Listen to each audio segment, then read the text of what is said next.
Et voilà. Mes chers amis, juste on va commencer dans quelques instants.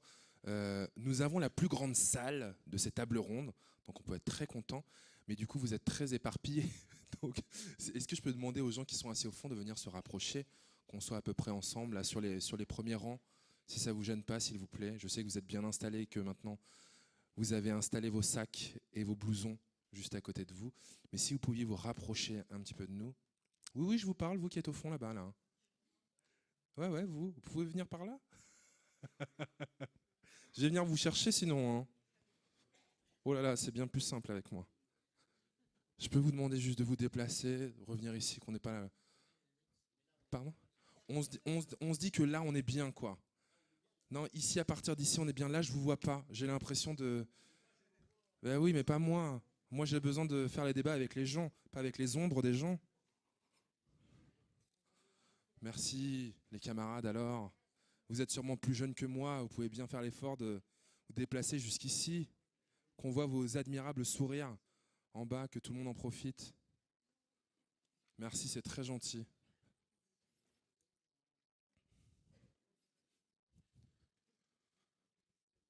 Je crois vraiment qu'ils ont voulu nous faire plaisir en nous donnant la plus grande salle. Pour les gens qui viennent d'arriver, s'il vous plaît, je vous demande de venir à peu près devant sur les premiers rangs. Ah, fallait pas arriver les derniers. Bienvenue, bonjour. Allez-y, installez-vous.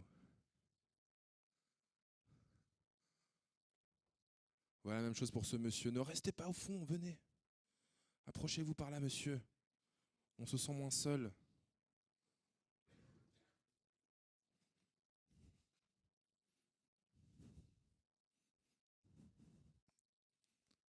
Eh bien voilà, allons-y alors.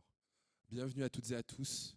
En tout cas, à l'occasion de ces 40 ans de politique de la ville, j'aurai le plaisir de vous accompagner sur cette table ronde, intitulée table ronde numéro 3, la prise de participation du privé dans la politique de la ville, puisque face à des besoins sociaux en hausse et à l'émergence de nouvelles aspirations, quel modèle de partenariat, évidemment financier et opérationnel, pour permettre à la politique de la ville de continuer à innover?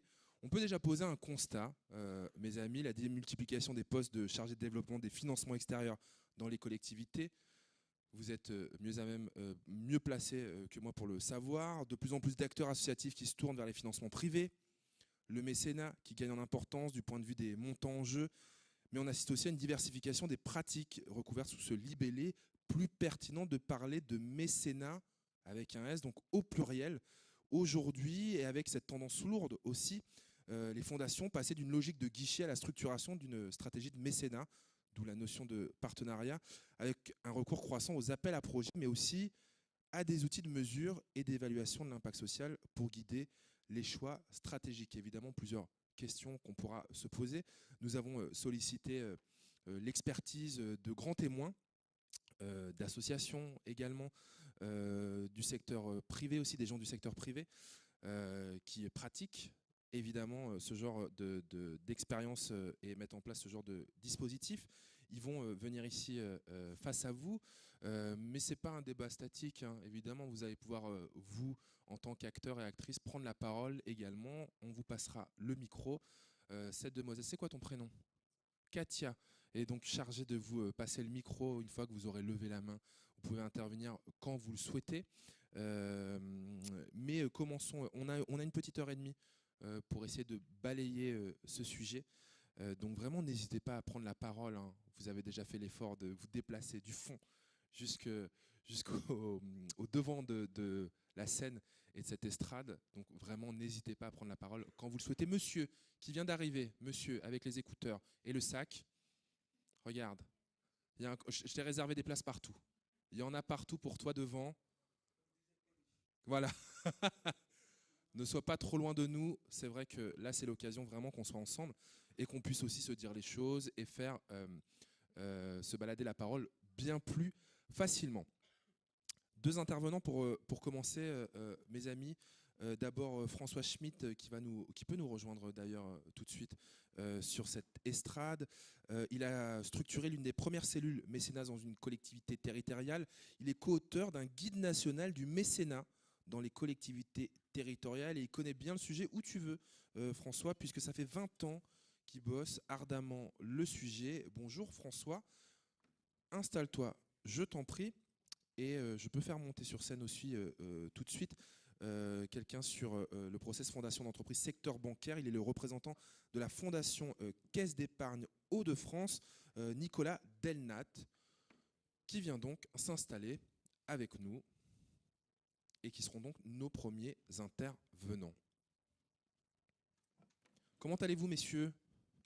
Prenez les micros face à vous. C'est François qui va commencer. Hein. François, peut-être commencer par nous poser un contexte. Oui, moi je voulais commencer par l'intitulé même de la table ronde, prise de participation du privé dans les affaires publiques. Ça correspond un peu trop à mon goût à une OPA boursière, quoi. Hein, donc, qu'est-ce que tu proposes alors, François? Moi je propose plutôt un mariage de raison ou simplement une évidence de faire se rencontrer deux sphères au bénéfice d'un nouvel espoir pour les territoires. Dans la mesure où on le sait bien aujourd'hui, les financements publics ne suffisent plus face à l'ampleur des chantiers à mener, notamment les QPV, vous le savez bien, en tant qu'acteur dans ces quartiers. Agir avec inventivité, être dans l'innovation, l'adaptation, ça s'est toujours imposé pour tenter de contrarier l'effet ciseau, qui logiquement mène à un décrochage social et économique encore plus marqué tel qu'on le vit aujourd'hui et tel qu'on peut le craindre pour demain encore. Et il y a un principe de réalité qui veut qu'aujourd'hui, seuls les financements publics ne soient plus en mesure de compenser tout cela. Pourtant, la grande majorité des projets menés dans les QPV ne sont soutenus que par des financements publics, ou presque. Quand on parle de mécénat, on se dit le mécénat, c'est quelque chose de relativement prestigieux, c'est un domaine réservé aux arts, par exemple, alors que ça fait plus d'un siècle qu'il s'est largement diversifié. Ici, dans cette région, et dans ce lieu emblématique de la technologie, on pratiquait le mécénat il y a déjà plus d'un siècle. Le mécénat, l'activité industrielle a impacté, voire même structuré dans cette région ce qu'on appelle les ancêtres des centres sociaux avec les maisons de l'enfance. Je pense notamment à ce qu'on peut trouver encore sur le versant nord-est à Roubaix ou à Troelot, qui sont encore les témoins aujourd'hui de ce passé. Avant que, évidemment, l'État, les départements, les communes n'en deviennent les principaux bailleurs de fonds. C'était financé à l'époque par ce qu'on appelait les bonnes œuvres. Quand l'État a créé en 2003 avec la loi Aillagon sur le mécénat les conditions les plus avantageuses du monde pour que la sphère économique reprenne sa part dans l'œuvre d'intérêt général, de quoi parlons-nous? De trouver un moyen pour compenser par des financements privés les fins de mois de plus en plus difficiles de l'État et des collectivités territoriales. S'il ne s'agissait que de ça, le mécénat n'aurait jamais résisté à la crise de 2008 et n'aurait jamais connu un tel essor depuis une quinzaine d'années. Les motivations des entreprises mécènes ont très largement évolué. Elles s'inscrivent de plus en plus dans le cadre de la RSE, de la responsabilité sociétale des entreprises, du partenariat et de la co-construction. On le verra plus loin. L'observation des tendances du mécénat en France depuis une vingtaine d'années, et surtout à travers l'étude menée en 2017 par l'ADMICAL, en lien avec le ministère des Finances, le démontre assez clairement. Je vais vous livrer un résumé de cette étude qui dresse un panorama du mécénat en France aujourd'hui, particulièrement sur la période 2010-2016, donc très récente. Entre 2010 et 2016, le nombre d'entreprises ayant déduit des dons de l'impôt sur les sociétés au titre du mécénat a été multiplié par 2,5, passant de 28 000 entreprises à 73 500. De la même façon, le montant des dons déclarés par les entreprises est passé de 945 millions d'euros en 2010 à 1,7 milliard en 2016. C'est quasiment multiplié par 2. Et la tendance se poursuit et s'accentue en 2017 puisque les données de la DGFiP montrent que les dons déclarés devraient atteindre 2 milliards d'euros pour 82 000 entreprises. Mais en complément de ces données ministérielles, la dernière étude conduite par l'ADMICAL et le CSA montre que 50% des entreprises mécènes ne déclarent pas leurs dons ou ne les déclarent que de façon partielle.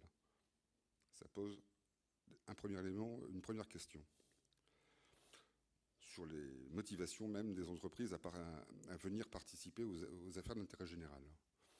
Au total, le nombre d'entreprises mécènes s'élève en 2017 à 9% du parc national des entreprises pour un budget compris entre 3 milliards et 3,6 milliards. Et pour obtenir une vision complète du mécénat en France, parce qu'il n'existe pas que le mécénat d'entreprise, ce chiffre doit être complété par le mécénat des particuliers qui atteint, lui, près de 1,5 milliard, ce qui représente au total la petite enveloppe de 5 milliards. Ça laisse rêveur, évidemment. Mais qui sont les entreprises mécènes? Sans grande surprise, et on a un témoin de choix cet après-midi pour nous le confirmer, c'est 80% des grandes entreprises mécènes déclarent leurs dons. C'est les grandes entreprises qui sont avant tout mécènes. Les petites entreprises sont peu nombreuses à le faire. C'est le cas de seulement 2,7% des TPE et de 20% des PME. La bonne nouvelle réside dans le dynamisme des ETI en matière de mécénat, puisqu'elles sont 44% à pratiquer le mécénat en déclarant leurs dons. Les grandes entreprises restent donc les locomotives du secteur, alors qu'elles ne représentent que 0,3% des entreprises mécènes. Leur part dans le budget est de 57%, donc on imagine que la hauteur des dons est absolument considérable. À noter que la place significative qu'occupent les entreprises de taille intermédiaire, 22% des dons déclarés pour 4% des entreprises mécènes. Ce qu'on vérifie là depuis quelque temps, c'est un engagement croissant quand même des TPE et PME. Même s'il reste encore un peu timide. L'engagement des petites et moyennes entreprises s'est accentué ces dernières années. Les TPE représentent la catégorie d'entreprises avec la plus forte progression en nombre. Elles sont presque 3 fois plus nombreuses en 2016 qu'en 2010. Quant aux PME, elles montrent un grand dynamisme en montant déclaré. Elles ont multiplié leurs dons par 2,6 sur cette même période. Cela démontre que les efforts doivent être poursuivis pour encourager le mécénat des petites entreprises en particulier, et cet enjeu doit être pleinement pris en compte quand on structure ou une collectivité décide de s'investir dans le champ du mécénat. Ce développement est corrélé directement au nombre de porteurs de projets qui, faute de jouer ce rôle de défricheur auprès des entreprises non mécènes, se retrouveraient dans ce cas tous en concurrence face aux mêmes grands mécènes, ce qui les conduit logiquement à aller vers les TPE et les PME. Il y a quand même une grande question qu'on se pose, François, évidemment, et qui nous réunit aussi, notamment, c'est qui sont les bénéficiaires de ce mécénat d'entreprise? Alors justement, par rapport aux idées reçues, on se rend compte que les secteurs les plus soutenus par les mécènes, depuis un grand nombre d'années, restent inchangés d'ailleurs, c'est le domaine du social qui capte le plus de mécénat en France. Environ 2/3 des sommes que j'ai évoquées tout à l'heure sont consacrées aux différentes interventions dans le domaine social. Ça comprend l'aide à la création d'emplois, la défense des droits, et l'aide à l'entrepreneuriat social, etc. C'est clairement en haut du classement. Suit le secteur culture, patrimoine, qui augmente fortement, le budget alloué passant de 15 à 25% entre 2015 et 2017, puis celui de l'éducation, sujet qui nous est cher dans le domaine de la politique de la ville, en augmentation lui aussi, passant de 14 à 23%. Plus loin derrière, malheureusement, la santé, alors que c'est la première des préoccupations des citoyens. L'environnement reste assez peu soutenu, 7% du budget total, tout comme la solidarité internationale, le sport, bien que le sport bénéficie, lui, d'un autre système de financement qu'on va qualifier, qui s'inscrit davantage dans le parrainage, ce qu'on appelle le sponsoring, plutôt que le mécénat. Et en tout cas, il y a une tendance qui se vérifie pour l'ensemble des partenariats, c'est que quel que soit le secteur, c'est la proximité des projets avec le mécène qui joue énormément. La proximité géographique, j'entends. 89% des projets sont soutenus par des entreprises qui sont implantées sur le même territoire. Ce qu'on a remarqué également, c'est qu'il y a une nouveauté en tout cas, quelque chose qu'on voit tout de suite dans ce baromètre. Il y a une nouveauté, c'est précisément le sens d'un travail que j'ai réalisé avec l'Amicale, c'est l'inscription des collectivités territoriales dans le domaine du mécénat. C'est directement corrélé évidemment à la baisse des moyens publics. 43% des entreprises mécènes interrogées soutiennent des structures publiques pour un poids dans le budget de mécénat atteignant 17%, ce qui commence à ne pas être négligeable. Sans pour autant abandonner le soutien aux structures privées, associations et fondations, les entreprises mécènes sont de plus en plus nombreuses à accorder une partie de leur budget à des structures publiques. 33% d'entre elles soutiennent à la fois des structures publiques et privées, soit une augmentation de 20 points par rapport à l'année 2015. Il y a la pratique des mécènes, un secteur qui se diversifie et se professionnalise. On voit bien que dans un certain nombre de collectivités, mais aussi du côté des mécènes, on monte en compétences dans ce domaine. Et bien que le mécénat financier reste le plus pratiqué par 92% des entreprises mécènes, L'enquête de l'Amicale témoigne qu'une augmentation significative du mécénat de compétences. Je reviendrai éventuellement, selon vos questions, sur la définition du mécénat de compétences ou de mécénat en nature, puisqu'il existe 3 formes de mécénat. Pour ce qui est du mécénat en nature, il est également de plus en plus prisé par les mécènes, 39% en 2017 contre 29% en 2015, mais ça ne représente encore que 3% des budgets alloués. Parallèlement, on a des acteurs de terrain qui se professionnalisent et se structurent aussi. Les acteurs du mécénat se professionnalisent en même temps que le mécénat se développe. C'est logique. Ainsi, une grande importance est accordée à l'évaluation des projets et à leur impact, notamment dans les grandes entreprises mécènes. Elles sont désormais 17% à mettre en place une politique d'évaluation contre 12% en 2015. Peut-être que M. Delnat pourra nous en parler. Preuve de cette montée en puissance et de cette professionnalisation du secteur, le mécénat irrigue et influence les autres champs d'action de l'entreprise. On constate ainsi que plus d'un quart, 27% des entreprises mécènes, mettent en œuvre une politique de RSE contre 11% pour les entreprises qui ne sont pas mécènes. Le mécénat est donc un facteur d'engagement sociétal clair. Par ailleurs, plus de la moitié des entreprises mécènes, 58%, mènent parallèlement à leur mécénat des actions de sponsoring ou parrainage dans le droit français, une tendance en hausse de 12 points par rapport aux chiffres de 2015. Si la grande majorité des mécènes continuent d'agir en régie directe, c'est-à-dire au sein même de l'entreprise, 24% réalisent leurs actions de mécénat via une structure dédiée, comme une fondation ou un fonds de dotation, dont bon nombre lancent des appels à projets. On le verra également avec la Caisse d'épargne, puisque c'est le cas. Moi, ce que j'aimerais évoquer avec vous, quand on parle de mécénat, c'est cette rencontre a priori improbable entre acteurs sociaux et entreprises, c'est de chasser quelques idées reçues. On s'imagine tous que c'est la motivation de la réduction fiscale qui est l'argument principal pour convaincre une entreprise de devenir mécène. Les chiffres montrent une autre réalité, parce que seuls 49% des mécènes utilisent le dispositif fiscal. Cela prouve que la motivation première des mécènes est bien de servir une cause d'intérêt général, comme l'insertion professionnelle, la lutte contre le décrochage scolaire, etc. La réduction de l'impôt sur les sociétés n'est qu'un levier pour donner plus. Les perspectives sont plutôt heureuses pour les années à venir. 85% des entreprises mécènes déclarent que leur don consacré au mécénat augmentera pour 16%, ou restera stable au moins 70% dans les années à venir. Les entreprises de 250 salariés et plus sont celles qui marquent le plus fortement leur volonté de développer leur action de mécénat, puisque 39% d'entre elles pensent en effet augmenter leur budget. Donc ces réalités, quand on les met en perspective, démontrent bien que les entreprises ne sont plus du tout dans cette logique qu'on a connue, notamment ici dans cette région fortement marquée par l'industrie, d'une certaine forme de paternalisme industriel.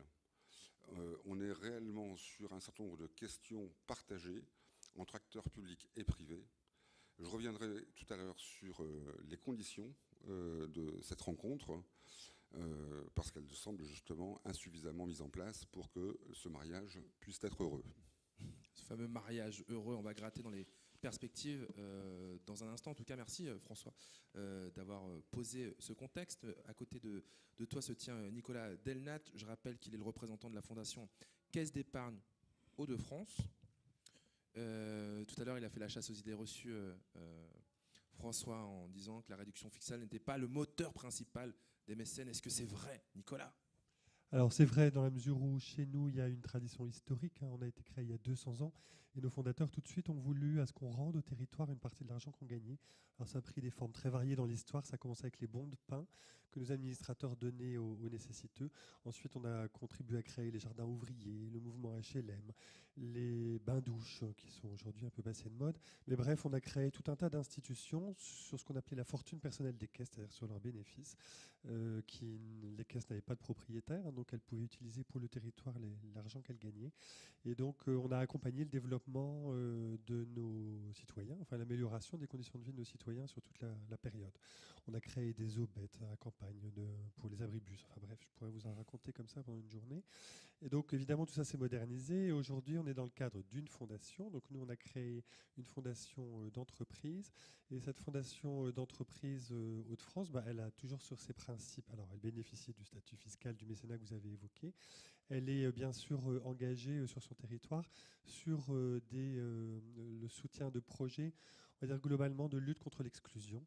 Donc, c'est tout ce qui tourne autour du maintien dans l'emploi ou du retour à l'emploi, tout ce qui est autour de la formation des publics fragiles, notamment la lutte contre l'illettrisme, et enfin tout ce qui est autour de l'exclusion des personnes âgées, malades ou handicapées. Donc on a ces 3 grands thèmes d'intervention qu'on structure en fait chaque année par un appel à projet pour communiquer et expliciter davantage le soutien qu'on peut apporter. Ça, on peut peut-être aller dans le dur. Comment ça se passe? Combien de projets sélectionnés? Combien vous en recevez? Et à quel point est-ce que vous les financez ou vous les accompagnez?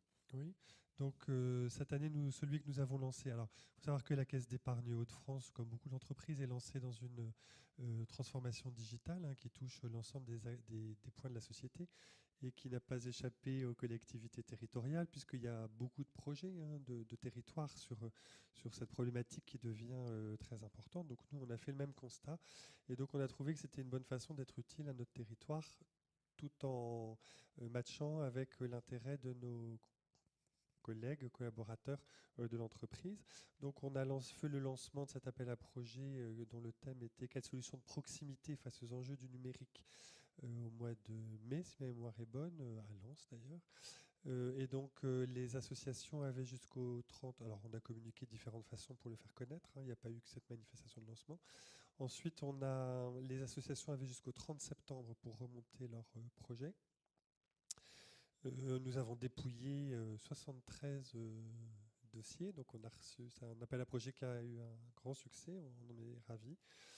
Ensuite, on a eu un comité d'experts qui était composé de professionnels, qui s'est tenu il y a 15 jours, de professionnels des Hauts-de-France qui travaillent sur ces sujets. Alors on avait un président de Fab Lab, on avait un salarié de l'AMEL qui est très engagé sur les questions de développement digital sur le territoire. On avait quelqu'un qui dirige un établissement, un gros établissement qui forme des travailleurs sociaux. Enfin bref, on avait des gens avec des horizons assez différents, de manière à pouvoir examiner les projets qui nous étaient soumis. Et alors, je ne peux pas aller beaucoup plus loin dans mes explications parce que le conseil d'administration de la Fondation aura lieu vendredi et c'est lui qui, au final, attribuera les montants. Mais on avait une enveloppe de 400 000 € que nous n'allons pas consommer vraisemblablement. Enfin, en tout cas, si j'en crois les avis de notre comité d'experts. Et cet appel à projet va se terminer donc cette année, le 10 décembre, avec la remise des prix aux lauréats. Mais il y a une limite, il y a un palier de financement auquel vous pouvez Alors, il n'y a pas de limite, a priori, il n'y a pas de limite. Évidemment, l'enveloppe étant limitée, ça paraît difficile de donner la totalité de l'enveloppe à un projet. Sachant que nous, à la différence des collectivités, on n'est pas dans du récurrent, c'est-à-dire qu'on peut pas, on est très réticent par exemple à financer des salaires parce que notre soutien ne va pas s'étaler sur plusieurs années, en tout cas pas sans être réexaminé plusieurs fois, et on ne veut pas mettre la structure en difficulté en finançant des salaires, donc on finance plutôt le poste investissement quand on soutient des projets. La question que peut-être on se pose ici, en tout cas moi je me la pose, c'est qu'est-ce que vous attendez justement des porteurs et des porteuses de projets? Alors ensuite, une fois que ça se concrétise? On attend de l'innovation sociale. On a travaillé avec l'Institut Godin, qui est un institut de recherche en innovation sociale qui est basé à Amiens, pour définir des critères d'innovation sociale qui seraient pertinents, que doivent présenter les projets. Donc évidemment, il y a les critères de forme, les critères d'ambition du projet, de territoire, de nombre de bénéficiaires, bref, tous les critères habituels. Mais on a également ce regard spécifique sur l'innovation sociale. Est-ce que les bénéficiaires du projet ont été associés à la conception du projet? Comment le besoin auquel il doit répondre a été identifié? Est-ce que ça va donner de l'autonomie aux personnes qui vont bénéficier de ce projet? Comment il va être évaluable? On a parlé d'évaluation, c'est très important. Comment ça va être évalué? Voilà, donc c'est un angle d'examen des projets important pour nous. Tout à l'heure, François parlait de ces chiffres, disait 85% des entreprises mécènes déclarent que leur budget consacré au mécénat augmentera ou restera stable dans les années à venir. Est-ce que ça va être le cas de votre structure ? Moi, je peux parler de l'année prochaine, puisque les budgets sont annuels. C'est stable. C'est stable depuis plusieurs années. D'accord. Et vous, quand on parle de... François parlait d'un mariage de raison. Qu'est-ce que vous pensez de ça, vous ? Alors, un mariage de raison, en fait, on travaille à côté depuis longtemps, donc autant le faire ensemble. Et l'idée, bien sûr, c'est on est plus percutant quand on est tous ensemble autour de la table, plus efficace, plutôt que de faire les choses. Alors, on a d'autres, au titre de la responsabilité sociale de l'entreprise, d'autres outils. Hein. Par exemple, on a créé en 2006 une association qui fait du microcrédit. On a également créé il y a 60 ans l'association Finance et Pédagogie qui forme à peu près 5000 personnes sur le territoire sur des questions liées à le bon usage de l'argent. C'est quoi comment fonctionne un compte bancaire, etc. Donc là, plutôt sur des publics en insertion.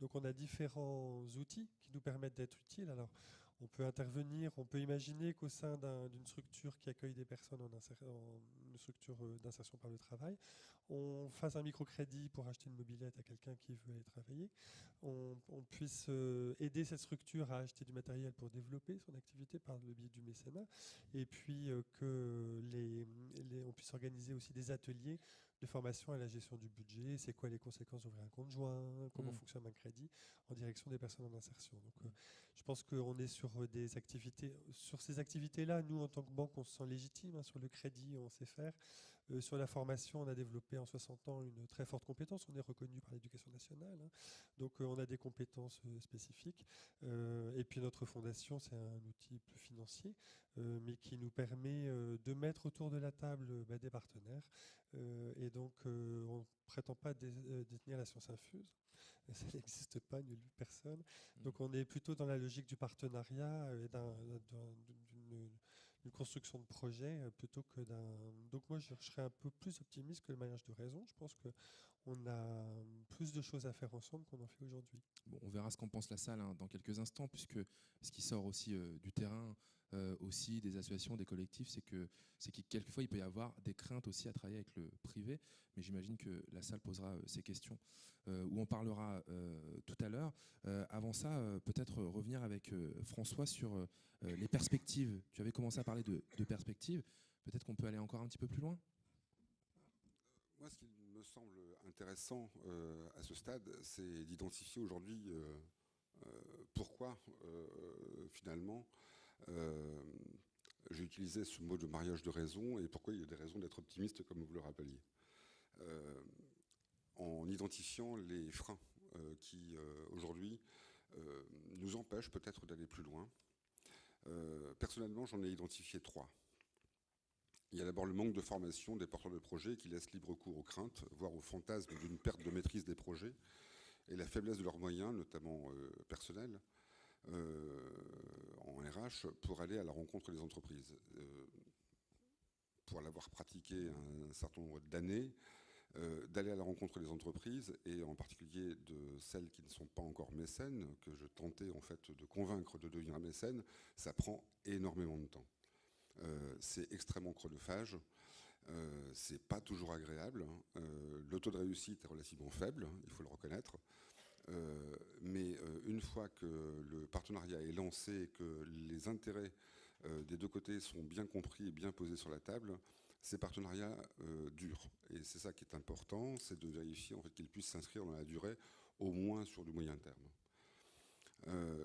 Des critères d'habilitation, et là, ça convoque directement l'État, pour s'appuyer sur le levier fiscal quasi inaccessible pour la plupart des porteurs de projets, des acteurs de la politique de la ville, notamment les structures les plus petites, les plus souples, et qui sont aussi les plus innovantes. L'insuffisance d'espace permettant le dialogue entre les acteurs publics et privés pour conduire et construire ensemble un avenir un peu moins sombre. Dans ce contexte, pourquoi et comment les acteurs de la politique de la ville et mécènes ont toutes les raisons de se rencontrer et quels sont les instruments juridiques et techniques manquants pour que cela fonctionne? Qui peut les mettre en œuvre? Moi, j'ai identifié en fait des parallélismes entre ce que vient de décrire du fonctionnement de la fondation, par exemple Caisse d'épargne, et nos méthodes de gestion de la politique de la ville qui se ressemblent beaucoup. On est sur des gestions multipartenariales. On est dans une logique de concertation. On est dans une logique de dialogue permanent, de co-construction. Et c'est bien la chance de la politique de la ville de se retrouver en fait finalement dans ces mêmes types de gestion, d'engagement, d'énergie et par conséquent d'attractivité. Pour moi, il est clair qu'aujourd'hui, les chefs de file que sont les EPCI, chefs de file des contrats de ville, qu'il leur revient cette responsabilité de structurer aujourd'hui ces lieux de dialogue.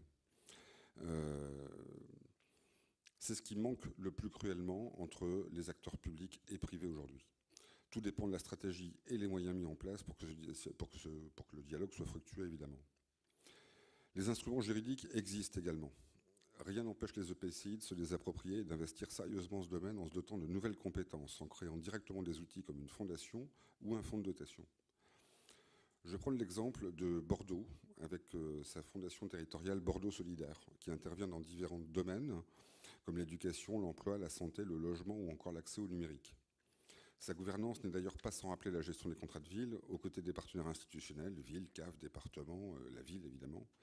On y trouve aussi des entreprises, mais aussi des citoyens et des responsables d'associations comme la mission locale ou des centres sociaux. On voit bien que le secteur privé est aussi là soucieux d'associer directement les bénéficiaires aux décisions qui vont conduire à tel ou tel choix. Et c'est dans ce sens-là où le parallélisme des formes entre la politique de la ville et la pratique des mécènes existe réellement. Pourquoi ne pas faire rencontrer ces deux mondes-là? L'important dans cette affaire, c'est de considérer le mécénat comme un partenariat avant tout, dont la logique s'inscrit pleinement dans la définition que lui donne la commission de terminologie et de néologie du domaine social, qui dit que le partenariat est une coopération entre des personnes ou des institutions généralement différentes par leur nature et leur activité. L'apport de contributions mutuelles différentes, en financement, en personnel, en matériel, permet de réaliser un projet commun. La réussite de ce type de partenariat repose principalement sur les postures. Il s'agit de s'ouvrir au principe d'un enrichissement mutuel, d'oser l'expérimentation, notamment en matière de méthode, en acceptant l'idée que les codes de gestion habituels soient bouleversés et que les résultats servent parallèlement aux objectifs principaux des intérêts propres à chacun. Mais c'est le cas, y compris entre acteurs publics. Les intérêts à l'échelon territorial régional ne sont pas forcément les mêmes que pour une commune, un EPCI ou un département. Donc il n'y a aucune raison d'avoir peur de travailler ensemble. Pour conclure là-dessus, je vais faire une petite digression en fait, à partir d'un proverbe africain qui dit que bâtir un pont solide à partir des deux rives ne s'envisage jamais qu'en entamant sa construction par chacun des deux côtés en même temps. C'est aux acteurs, État, collectivités et porteurs de projets des contrats de ville de faire un pas vers le monde économique pour qu'un nouvel espoir de développement des QPV puisse renaître. Ça, c'est une conviction vraiment profonde que j'ai dans ce domaine. Merci beaucoup, François. Dans quelques instants, on va parler avec d'autres témoins de bénévolat et ou mécénat de compétences. Mais avant ça, on peut-être vous-même avez-vous des témoignages aussi, des questions à poser à nos intervenants ou à leur soumettre qui sont juste ici, peut-être des gens qui ont déjà travaillé avec le privé ou qui justement ont des craintes de le faire ou des gens qui hésitent à sauter le pas, peut-être nous apporter aussi une analyse, quelque chose. Quelqu'un dans la salle aimerait intervenir? N'hésitez pas, hein, vraiment on est entre nous. Monsieur, là-bas, regarde. Tiens, je vais te proposer ce micro bleu qui va se balader dans la salle. Est-ce que tu peux te présenter et dire ce que tu as envie de dire? Bonjour, donc, je suis Mamadou Soiré, je viens de Poitiers, je suis conseiller citoyen et président d'une petite association, l'association pour la promotion des valeurs de la République. Alors, je vous ai bien écouté, François et Nicolas, et je note que vous dites que j'ai noté que vous avez dit que les perspectives sont bonnes des deux côtés. Et la question que je me pose, est-ce que vous pensez que l'État devait plus faire, notamment sur le plan juridique, en améliorant le dispositif législatif existant, ou est-ce qu'il faut créer une loi spéciale dans ce sens-là pour inciter plus les entreprises à aller dans le mécénat? Et est-ce que, en tout cas, vous pensez que l'État, en gros, a une large part de responsabilité dans la réussite de la démarche que vous avez déjà entamée? Merci. Voilà, on va pouvoir répondre tout de suite. Et si d'autres questions, n'hésitez pas. D'autres témoignages, monsieur ici, allez-y, n'hésitez pas. Bon, il est évident que, comme je le rappelais dans mon propos, la loi de 2003, bon, il existait auparavant, hein, le mécénat n'est pas né en 2003 en France, mais la loi Aillagon a enfoncé le clou très sérieusement. Et aujourd'hui, on a un dispositif fiscal qui est largement incitatif. Donc sur le plan, sur le cadre juridique et fiscal, je pense que l'État a fait son boulot. Par contre, ce cadre est encore mal approprié et je vais rentrer dans un petit détail technique.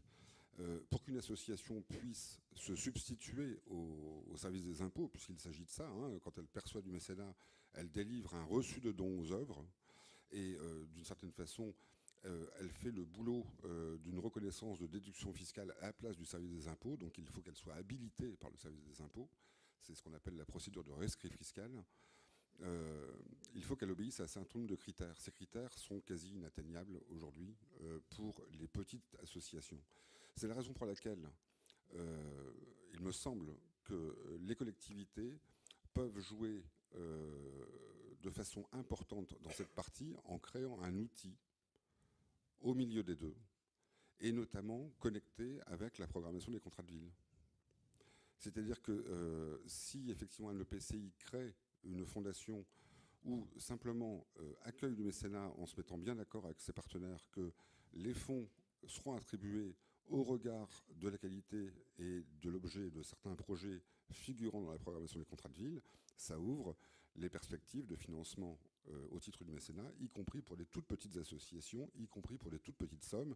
Et on sait pertinemment que même s'il existe des grandes œuvres portées par des grandes structures qui sont tout à fait importantes, parfois le micro-projet qui intervient sur une partie d'un quartier, avec des sommes parfois très faibles, ont autant d'importance.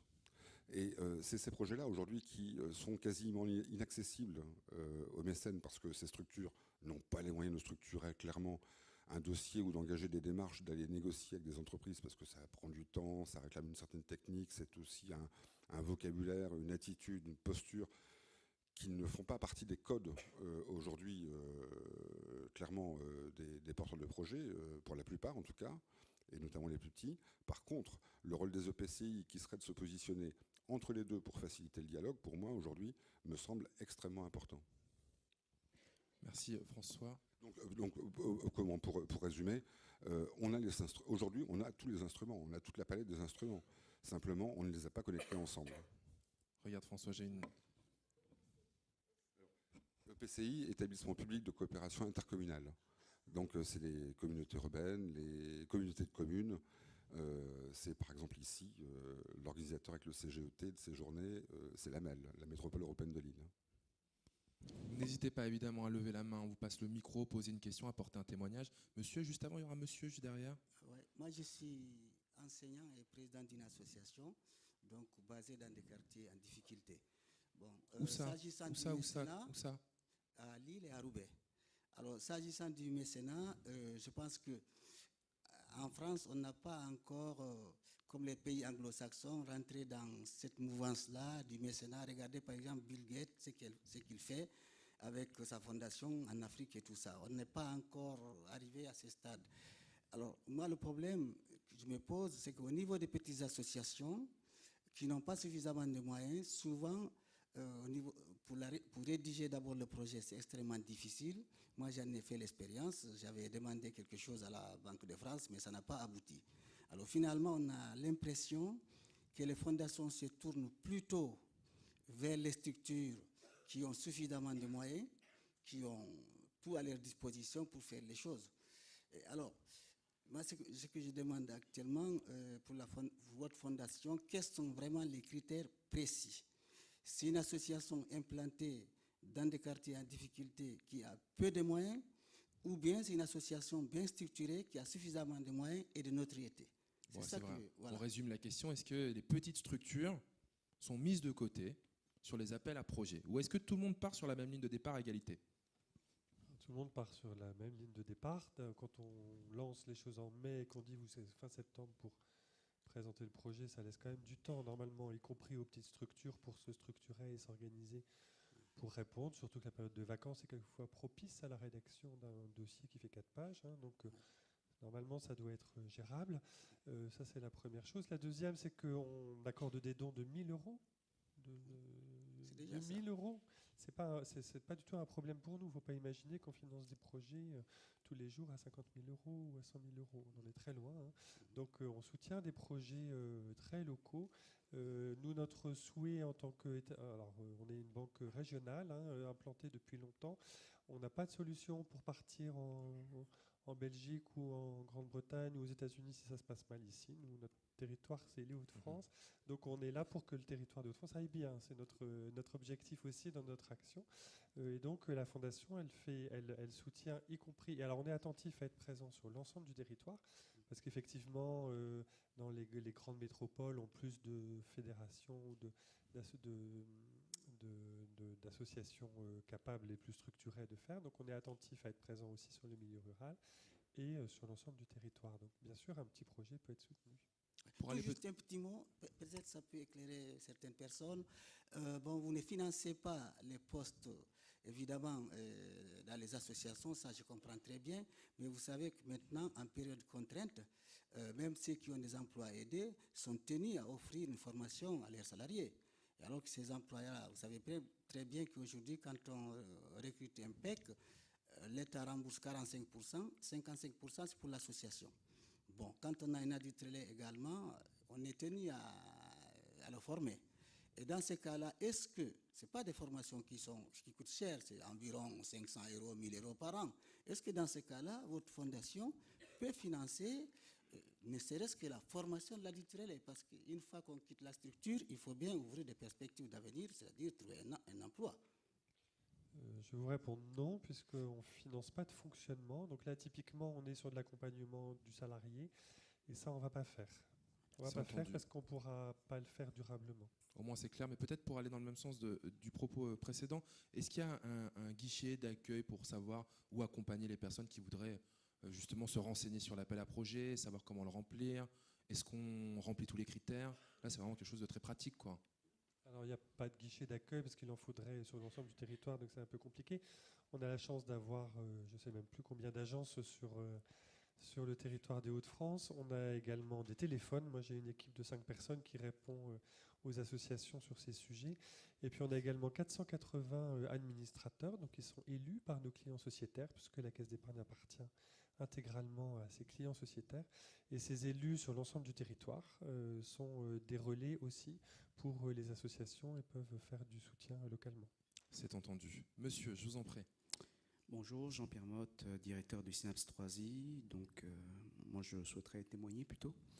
Depuis plus de 9 ans, nous avons sollicité pas mal de fondations et on a été dans cette pratique qui nous a permis de collecter pas loin de 250 000 euros en 9 ans.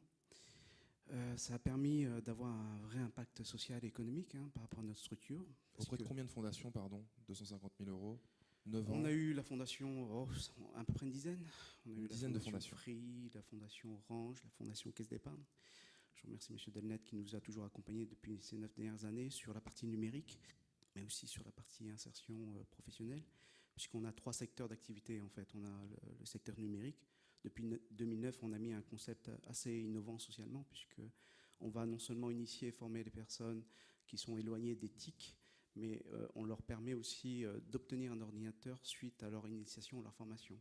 Et on a été une des premières structures à collecter les ordinateurs des entreprises, des collectivités, de les reconditionner et ensuite permettre à ces personnes d'être initiées à l'outil informatique et d'être dotées d'un ordinateur. Donc là, on est sur du projet. Voilà, c'est sur le pôle numérique. Et d'ailleurs, la Fondation Caisse d'épargne nous avait financé des ordinateurs justement pour nos animateurs et animatrices qui interviennent dans les territoires. Ça, c'était, on avait eu à l'époque 5 000 euros. On était à l'époque aussi une petite structure. On était à peu près 9 salariés. Maintenant, on est 85 salariés. C'est aussi ça, les fondations. C'est aussi nous permettre de passer à un certain niveau avec de l'investissement. Nous, en tout cas, en association, ça nous a permis de franchir des seuils, hein, et d'investir dans des projets. Et ces projets sont...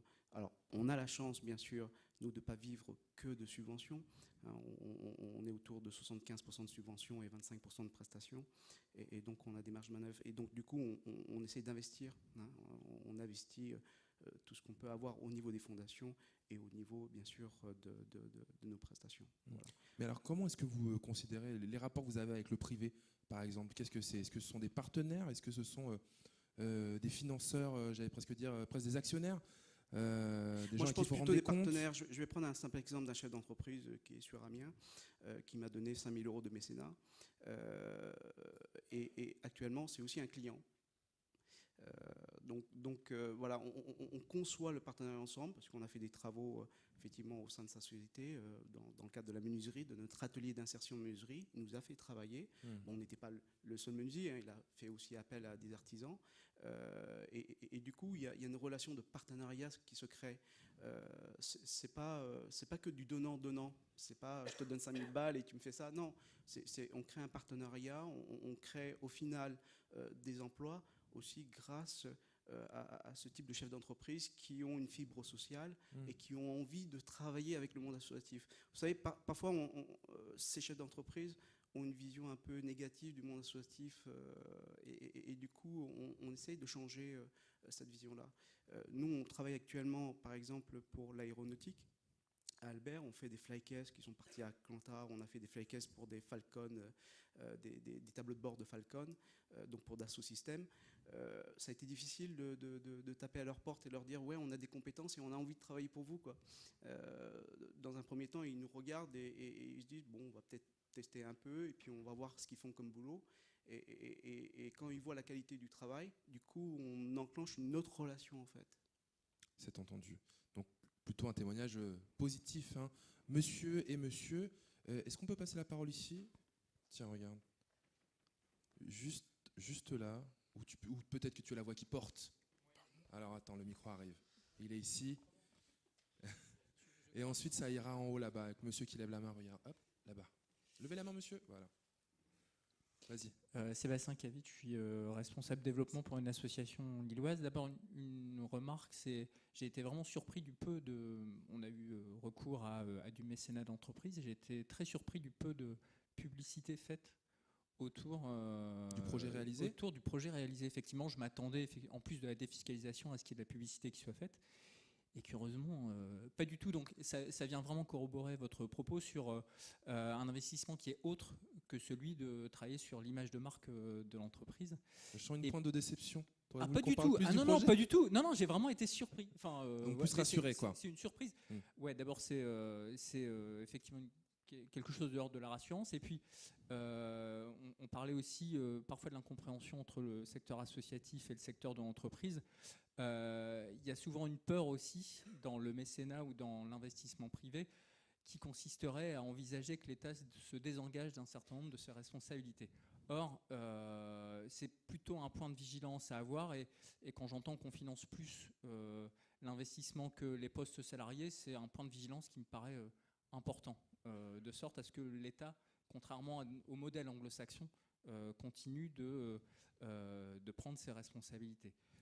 J'envisage le mécénat comme du confort sur un projet, comme une aide au démarrage, plutôt que comme le fait de remplacer l'investissement public. Mais et en ce sens, c'est vraiment du partenariat. Et c'est plutôt gagnant-gagnant. C'est entendu. Pour aller dans votre sens, le micro va aller jusque là-haut, merci. On voit bien en fait que notre époque, en fait, où un certain nombre de dispositifs, faute de moyens, par moments, sont complètement bouleversés. Certaines politiques sont parfois purement et simplement abandonnées. Une structure dont l'objet était précisément de travailler sur cette politique se retrouve sans aucun financeur aujourd'hui, quand on parle des financements publics. D'une certaine façon, de faire se croiser à la fois mécénat et financement public, c'est se garantir en fait de ne pas s'écrouler tout d'un coup aussi. Et pour répondre à la crainte des acteurs qui envisagerait, je reviens sur le thème de l'atelier, la prise de participation du privé sur les affaires publiques, il n'y a personne qui les oblige à accepter en fait, que leur fonctionnement soit couvert à 100% par les financements privés. D'ailleurs, il n'y a personne qui fonctionne comme ça dans nos histoires de la politique de la ville. N'importe quel verrou peut être imaginé. Le conseil d'administration de l'association peut très bien décider, notre objectif, ça sera de couvrir à 20% du budget de l'action par des financements privés et de continuer de travailler avec les financements publics. Mais en tout cas, de se situer dans d'autres logiques aujourd'hui que de constater simplement la baisse des financements publics et de devoir abandonner parfois le bénéfice de 20 ou 30 ans d'action. Parce qu'on en est là. François, on va écouter l'intervention de monsieur là-bas. Présentez-vous, je vous en prie. Bonjour, je suis Aïté Crépi, directeur innovation et développement de la fondation FACE, Métropole européenne de Lille. La fondation agit contre l'exclusion, est un réseau d'entreprises et en tant que tel, au niveau national, pour la fondation, nous sommes fondation reconnue d'utilité publique. Et donc, nous offrons ces facilités aux entreprises. Mais c'est pour ça que je prends la parole. Je voudrais témoigner de 3 choses. La première, c'est qu'au bout d'un certain nombre d'années d'expérience, avec le soutien mécénat des entreprises et autres, très peu d'entreprises, je n'en ai jamais rencontré, demandent un retour sur leur image. Je pense que ce n'est pas ça l'objectif premier des entreprises. L'objectif premier des entreprises, c'est de concourir au bien commun, à l'intérêt général. Donc, ce n'est qu'un point de vue, mais c'est au bout de quand même 15 ans, 18 ans d'expérience. Moi, je n'ai jamais vu... ça, c'est ton constat. Oui, voilà. C'est un constat en long et en large et partagé dans le réseau. Premier point. Deuxième point, monsieur a évoqué tout à l'heure la situation des petites associations. Et je pense que c'est un point crucial. Nous avons eu l'occasion, sur la métropole lilloise, d'avoir un projet qui s'appelait Initiative Soutien aux petites associations. Et si le débat semble se focaliser sur le mécénat financier, moi, il me semble que dans le cadre de notre projet, nous avons ouvert le mécénat au soutien matériel, au soutien humain. Ça existe aujourd'hui, ce mécénat. Et des entreprises, donc, ont pu, soit directement, soit indirectement, soutenir des projets d'investissement, sans passer forcément par le mécénat, mais ça existe. Et dans le cadre de ce projet, eh bien, nous avons, après avoir instruit le projet avec les entreprises, proposé et en guillemets, vendu le projet des associations que 2 entreprises ont soutenues. Donc, ce sont des éléments importants. Et donc, pour ce faire, nous avons aidé les petites associations à réécrire leur projet, à travailler sur l'ingénierie, et puis, bien évidemment, à savoir parfois remplir les dossiers qui sont proposés. Et dernier point, un témoignage qui me semble important, il y avait une fondation nationale qui soutenait la lutte contre l'illettrisme. Et cette fondation nationale, à un moment donné, n'avait pas de visibilité sur le territoire métropolitain ni régional. Donc, ensemble, nous avons travaillé avec les financeurs pour qu'il y ait un cofinancement. Donc, il me semble que les fondations, les entreprises qui cofinancent ou qui financent peuvent travailler avec les financeurs sur les différentes politiques et, ce faisant, aider ensemble, cofinancer des projets dans des domaines prioritaires que les uns et les autres portent. Donc, tout ceci donnera du sens au mécénat et les associations peuvent intervenir en amont ou bien bénéficier de politiques publiques d'un côté et privées de l'autre dans le cadre de l'intérêt général. Donc, de telles organisations sont nécessaires sur le territoire et je voudrais partager avec vous, si vous avez eu l'occasion d'avoir de tels partenariats avec ou les EPCI ou les conseils régionaux ou voire d'autres financeurs publics, par exemple. Nicolas, François. Moi, je vais tout à fait dans votre sens. Et c'est bien pour cela en fait, que je préconise en fait, que les espaces de dialogue doivent être créés aujourd'hui de telle façon à ce que la structuration des projets soit éclairée par un certain nombre d'informations qui puissent être mises à la disposition des associations. Aujourd'hui, on le voit bien, les EPCI, chefs de file de la politique de la ville, accompagnent aussi la structuration même des projets. Je rappelle que le processus aujourd'hui d'instruction fait que pendant plusieurs mois, il y a un dialogue qui existe entre l'ensemble des collectivités et le porteur de projet à travers les plateformes sur lesquelles on rend des avis, sur les plateformes sur lesquelles chacune des collectivités rend des avis. où l'avis parfois peut être négatif parce qu'il est complètement hors cadre, mais quand il est pas loin d'être éligible, on fait un certain nombre de remarques de telle façon à ce que le projet évolue. Et c'est finalement ce même procédé aujourd'hui qui manque peut-être aux porteurs de projets, d'être accompagnés pour faire rentrer leur projet dans les cases susceptibles d'être financées par les mécènes. Et puisque l'expérience aujourd'hui existe déjà dans les EPCI, pourquoi ne pas aller plus loin en permettant cette rencontre avec les mécènes?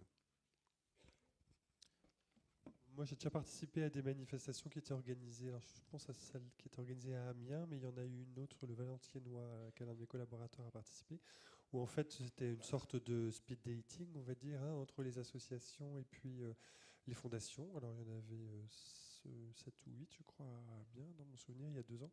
Et en fait, les associations s'inscrivaient pour savoir quelle fondation elles voulaient rencontrer, pour nouer des contacts justement en expliquant ce qu'on était capable de faire, comment il fallait le faire et comment ça pouvait se passer. Et c'est vrai que c'est des points de rencontre alors organisés là pour le coup par la structure qui gère la vie associative sur le Grand Amiénois, je ne sais plus son nom, je vous prie de m'en excuser. Oui, c'est ça, merci. Et donc, on était en proximité, en capacité d'échanger. Il y avait une demi-heure par rendez-vous, donc on arrive à se dire les choses et puis à qualifier le projet, éventuellement à l'orienter ou à le réorienter, parce qu'on ne peut pas tout faire. Et puis après, en montage de dossier, c'est quand même... Les dossiers de fondation en général, enfin je parlais surtout pour moi, mais c'est quand même pas les dossiers du FEDER. Hein. On est quand même sur des dossiers qui sont assez simples en général. 4 pages, vous avez dit. Oui, 4 pages recto verso, certes, mais 4 pages. Donc, on n'est pas sur des choses qui sont très, très complexes à renseigner. Donc, et encore une fois, en proximité sur le territoire, notamment grâce à des manifestations organisées par les EPCI, on peut très bien être présent. Merci Nicolas, merci François. Avant de passer à un autre volet pour cette dernière partie de cette table ronde, j'aimerais vous présenter notre rapporteur Olivier Balanguien. Tu peux te lever Olivier une seconde, qui lui écoute attentivement tout ce qui se dit cet après-midi, président FASMEL, responsable de la fondation Kiabi et Diversité, et qui, à la fin de cette session, donc, sera chargé de conclure ce qui va s'y passer, ce qui s'y est passé. Merci beaucoup. Merci beaucoup, Olivier. J'aimerais faire monter sur cette estrade maintenant 3 personnes pour nous parler de bénévolat et ou mécénat de compétences. Vont monter sur cette scène Armelle Maillot, la directrice de l'antenne lilloise de l'association Passerelle et Compétences, Léa Amand de l'association Coup de pouce et Anne-Élodie Le Gallès de l'engagement Simone. Vous pouvez vous mettre sur le côté, les garçons, ou alors descendre. Hein, voilà, vous allez pouvoir reprendre ici votre place au public pour une intervention à 3 voix. Comme je le disais, intervenir sur le bénévolat et ou le mécénat de compétences. Bienvenue. Merci. Donc effectivement, on va avoir une intervention complémentaire de l'aspect financier qui a été présenté, l'aspect partenarial qui a été présenté juste avant, puisqu'on va vous parler de l'apport en compétences professionnelles que nous pouvons amener dans les structures à finalité sociale. Donc cette nouvelle forme d'engagement est venue d'un double constat, celui que finalement les associations voient leurs frais de fonctionnement sous contrainte et avec en même temps un besoin de transparence, un besoin de professionnalisme fort et en même temps il y a un fort désir dans la société, que ce soit au niveau des citoyens ou au niveau des entreprises, pour un engagement sociétal impactant. Et donc, à partir de là, est né cet engagement en compétences pour apporter un soutien à la structuration des associations. Donc déjà, avant tout, il est important d'expliquer 2 termes dont on va beaucoup parler là dans les minutes à venir. C'est le bénévolat de compétences et le mécénat de compétences qui ne sont pas forcément qui sont pas du tout la même chose. Il faut savoir que le mécénat de compétences, c'est l'entreprise qui est à l'origine de l'action. C'est vraiment sur le temps de travail du collaborateur. Alors que le bénévolat de compétences, c'est vraiment une démarche individuelle et citoyenne. Et donc c'est là que nous intervenons, donc avec Armelle de Passerelle et Compétences, Anne-Élodie de l'engagement Simone et moi-même de Coup de pouce. Donc nous sommes en fait 3 structures d'intermédiation, c'est-à-dire que notre rôle, ça va être de mettre en lien les associations en demande d'accompagnement d'un côté, et de l'autre, les citoyens, les salariés, les entreprises désireuses de s'engager pour des projets à finalité sociale. Et donc en fait, nos 3 structures, enfin ensemble, nous formons le pôle mécénat et bénévolat de compétences. Donc c'est un pôle qui est né il y a quelques mois et qui donc promeut et applique cet engagement en compétences. Donc comme j'ai dit, il est né il y a quelques mois et il est soutenu par l'AMEL ainsi que par la CRES Hauts-de-France. Donc le mécénat et le bénévolat de compétences, c'est des bienfaits pour les parties prenantes. Donc souvent, moi, quand je vais rencontrer des associations, elles me disent « mais c'est quoi les bienfaits pour l'entreprise ? Pourquoi des entreprises vont s'engager dans du mécénat de compétences ?» Bon, il faut savoir déjà que c'est un facteur de cohésion d'équipe, car vous avez des collaborateurs de différents services qui se retrouvent sur des chantiers solidaires, vont travailler ensemble en dehors de leur cadre de travail. Donc on apprend à se connaître, souvent c'est dans une bonne ambiance et une dynamique qui a du sens. L'engagement aussi, c'est très important. Il faut savoir que les salariés de plus en plus veulent être engagés. Et l'entreprise aujourd'hui peut permettre cela. Et c'est d'autant plus important qu'on sait que les jeunes générations, les millennials, ils veulent être engagés de plus en plus. Donc vraiment, le mécénat de compétences répond à tous ces enjeux à venir. D'accord. Donc Anne-Élodie vient de lister les avantages pour les entreprises à s'engager. Si on se focalise maintenant sur le citoyen, donc tout à chacun, là aussi on peut lister une série d'avantages. Tout d'abord, le premier, c'est clairement de se rendre utile, de pouvoir mettre sa petite pierre à l'édifice pour contribuer au développement du monde associatif et à la mise en lumière de l'économie sociale et solidaire. Deuxième élément, c'est de pouvoir, renforcer ses compétences et son expertise en les mettant en pratique. C'est aussi une réelle occasion de pouvoir en développer de nouvelles, puisque chaque mission, chaque intervention est unique, et donc on doit faire preuve de capacité d'adaptation et de créativité. Quoi d'autre encore ? C'est clairement un réseau, c'est la possibilité de pouvoir rencontrer de nouvelles personnes et de pouvoir se faire connaître ses compétences professionnelles, mais aussi personnelles. Alors ici, je vais laisser la parole à Armelle pour lister les avantages pour les associations. Alors, pour les associations, on intervient vraiment en renfort de capacité auprès de l'association, c'est-à-dire dans l'idée d'un transfert de compétences. Et donc, pour la faire grandir en autonomie, après, sur un certain nombre de sujets, je peux donner un exemple. On a accompagné une association au recrutement d'une salariée. Donc on a trouvé une directrice des ressources humaines qui est venue l'accompagner sur ce recrutement, pas faire à sa place, mais vraiment l'accompagner dans la méthodologie. Et il fallait voir sa joie à me dire que derrière, elle avait pu faire ses recrutements suivants seule, en confiance et en complète autonomie. Donc c'est un renfort de capacité.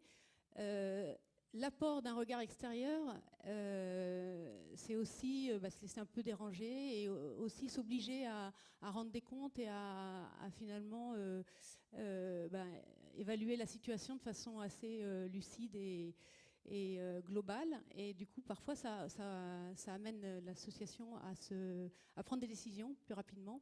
Et donc, en général, par l'apport et des compétences et du processus, je dirais, global d'accompagnement, ça amène une meilleure santé de l'association. C'est ce qu'elles nous disent dans notre étude d'impact, une évaluation qu'on fait 1 an après la fin de mission. C'est qu'elles ont en très grande majorité, plus de 90%, vu une nette amélioration de leur situation. Enfin, pour elles, c'est un renfort de capacité, un renfort de ressources bénévoles, puisque dans un cas sur 3, le bénévole, après la mission ponctuelle, reste actif dans l'association, soit de manière opérationnelle, soit dans la gouvernance au niveau du conseil d'administration. Mais ça peut être aussi une manière de renforcer du coup son réseau de bénévoles. Et ce bénévole vient avec son propre réseau, donc ça renforce aussi sa notoriété. Oui, et juste parce que tout à l'heure on parlait de l'aspect fiscal, c'est vrai que dans le cadre de mécénat de compétences, les entreprises peuvent aussi bénéficier d'aides fiscales. J'ai à peu près le même retour par rapport à mon expérience que ce qui a été dit au préalable. C'est pas forcément, les entreprises ne font pas cette démarche-là par rapport à la fiscalité. C'est vraiment plus pour l'humain. finalement, après, il y en a peu qu'on recourt à la déduction fiscale. C'est bon pour cette présentation, Non. les filles? Ouais, non, on va juste représenter rapidement nos structures parce qu'on est complémentaires, comme on l'a dit. On ne travaille pas vraiment sur le même périmètre. Donc, je suis Anne-Élodie de l'Engagement Simone. Donc, je travaille donc avec plus les entreprises et les salariés. Mon objectif au quotidien, c'est de susciter l'implication des entreprises et des salariés, donc de les sensibiliser à tout ce qui est mécénat de compétences, c'est ce qu'on disait tout à l'heure. C'est un travail de tous les jours, de pédagogie, d'aller voir les entreprises pour leur expliquer les démarches, les bienfaits, et ensuite les mettre en contact, une fois qu'on a évalué leurs attentes, les mettre en relation avec des associations qui correspondent aussi à leurs attentes, et des associations dont on aura identifié les besoins. Cas pratique, par exemple, on a travaillé avec Decathlon, des salariés de Decathlon, qui ont en fait remis à neuf, on va dire, un magasin solidaire du Secours populaire. Donc vraiment des salariés Decathlon qui travaillaient en boutique, donc qui avaient une expérience magasin, un savoir-faire magasin, et du coup qui ont pu aider des bénévoles du Secours populaire à améliorer leur magasin, le rendre plus facile à déambuler pour trouver les différents produits. Et donc là, vraiment, c'était mettre à profit les compétences de tous les jours de ces salariés. L'autre représentation de structure? Oui, donc comme je dit tout à l'heure, donc moi c'est Léa et je représente Coup de pouce. Donc Coup de pouce, c'est un bureau de conseil associatif qui a été fondé en 2015 et qui vise vraiment à rendre les prestations, le conseil accessible aux petites et moyennes structures sociales et solidaires, principalement ancrées en région de France. Donc voilà, récemment, nous avons imaginé en fait notre programme d'accompagnement en bénévolat de compétences, qui s'appelle donc Coup de pouce pour tous, et qui a pas la particularité, mais on pourrait dire ça comme ça, de s'adresser vraiment aux toutes petites associations. Donc vraiment un petit format du monde associatif qui peut être intégralement bénévole ou qui peut compter quelques salariés, je dis sous les doigts d'une main. Donc c'est vraiment des toutes petites structures.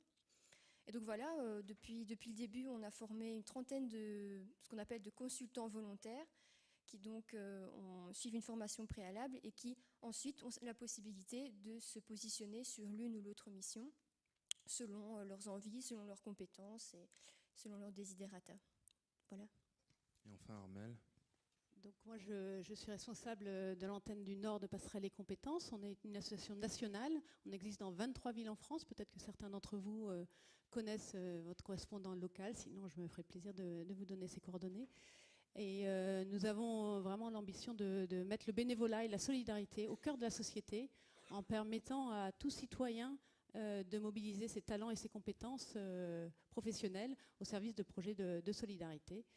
Je vais appeler Ariane, parce que pour donner un exemple, voilà, on a proposé à une association de venir témoigner pour qu'elle puisse dire comment ça s'est passé et ce que ça lui a apporté. Et on va prendre un micro ici. Bonjour Ariane, comment ça va? Je vais bien. Qu'est-ce que c'est la structure? Donc, notre association s'appelle Ensemble c'est bon et nous portons le projet des petites cantines. Les petites cantines, c'est un restaurant participatif qui a pour mission de lutter contre l'isolement et faire reculer l'anonymat dans les quartiers.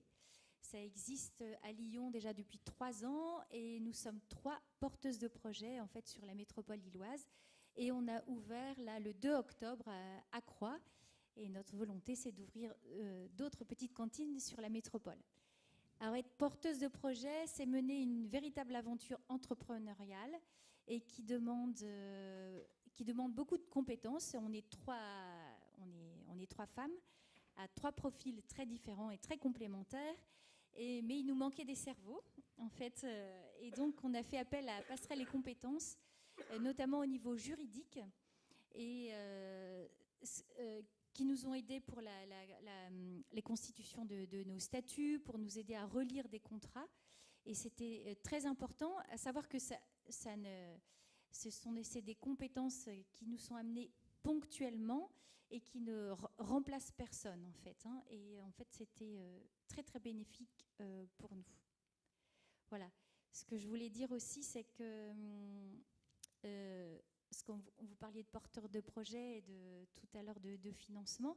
Donc, on a monté beaucoup de dossiers, en fait, c'est vrai aussi, pour aller chercher des sous, puisqu'en fait, on avait besoin de 70 000 € pour les investissements, pour mettre notre local aux normes et puis pour pouvoir accueillir du public. Et donc, on a constitué vos dossiers. C'est vrai qu'il y a 4 pages, elles ne sont pas très compliquées, mais c'est assez long à faire. Donc, je rejoins quelqu'un qui disait qu'il n'avait pas toujours le temps. Et c'est vrai que quand on est plusieurs, en fait, c'est merveilleux et ça nous aide beaucoup. Et c'est là où Passerelles les compétences nous a aidés aussi, en fait. Voilà. Merci pour votre témoignage. En tout cas, est-ce que des gens dans la salle ont envie d'intervenir sur cette thématique, le bénévolat, le mécénat de compétences? Monsieur, encore? Au cas où quelqu'un d'autre peut-être qui a déjà pas parlé, sinon je te passerai la parole évidemment avec plaisir. Mais si quelqu'un qui ne s'est pas encore exprimé a envie de dire quelque chose, c'est le moment, puisqu'on va arriver sur la fin de la session. Monsieur, tu permets que je donne la parole à monsieur qui n'a pas parlé? Voilà, monsieur ici.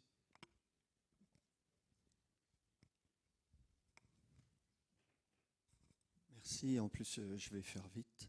Johan, je suis chargé de mission sur une association dans le Grand Est. Une petite question, est-ce que vous avez une idée de la proportion de ce que vous appelez le mécénat de compétences, donc mise à disposition par l'employeur, l'entreprise et le bénévolat de compétences? J'espère avoir bien tout compris. Une idée de la proportion? Non, on n'a pas de chiffres aujourd'hui pour répondre à cette question précise. Mais grosso modo, peut-être. Disons que je l'ai dit autrement, est-ce qu'on sait si les entreprises, effectivement, donnent du temps salarié sur ces missions, ces projets, etc. Oui, heureusement, il y a des entreprises, comme on parlait tout à l'heure, on l'évoquait, il y a 3 formes de mécénat. Il y a le mécénat financier, nature et de compétences, de temps. Donc c'est vrai que le mécénat financier représente une plus grande partie de l'aide des entreprises. Arrive en deuxième position le mécénat de compétences, de temps. Mais c'est ce qu'on disait, c'est une part plus faible à ce jour, mais qui est en croissance. Parce qu'on est tous, je pense, concernés aujourd'hui par la volonté de donner du sens à ce que l'on fait.